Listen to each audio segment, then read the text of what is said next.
Voici donc la scène du Torsion Field, on pourrait traduire ça par champ de turbines magnétiques en français, qui est un des nombreux obstacles que Snow doit franchir pour aller sauver la jolie Emily. Cette séquence, c'est un peu le Cirque du Soleil mélangé avec Indiana Jones qui marche dans le vide à la fin des Aventuriers de l'Arche perdue.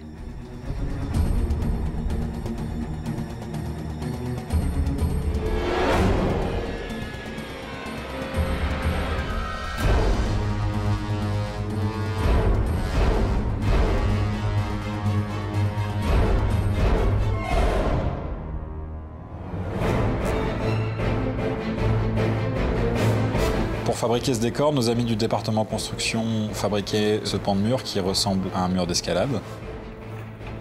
Pour le tunnel d'accès, ils ont utilisé une vieille carcasse d'hélico de l'armée serbe. Le reste, c'était du fond vert, qui a été plus tard remplacé par l'équipe VFX. L'équipe VFX, ce sont ceux qui gèrent les effets visuels numériques. On s'est aidé de beaucoup de câbles dans cette scène.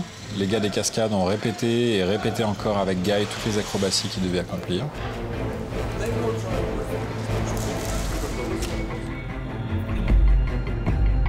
Pour épargner un peu les acteurs d'une part et puis pour limiter le nombre de plans à fabriquer par l'équipe VFX d'autre part, on essaie d'anticiper un maximum le nombre et la nature des plans qu'on va devoir tourner en fabriquant au préalable ce qu'on appelle un animatic. C'est une sorte de storyboard animé, de storyboard amélioré.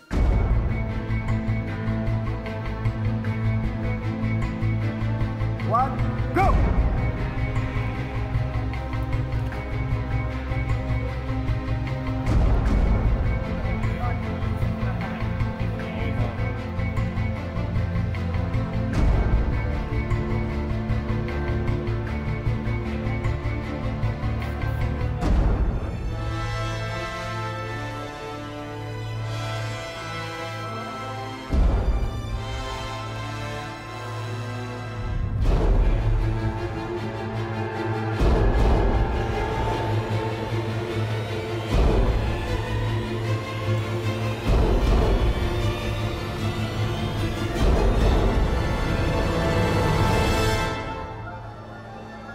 Les réals se sont amusés en sortant la grue avec la caméra fixée sur ce qu'on appelle une tête 3D, qui peut pivoter dans tous les sens, en haut, en bas, sur les côtés.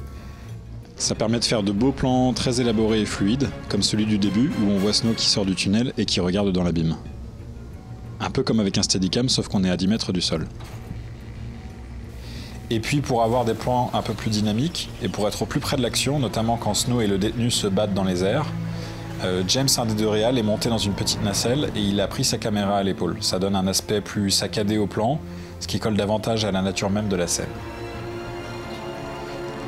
Il faut quand même préciser que Guy a tourné toute la séquence sans utiliser de doublure.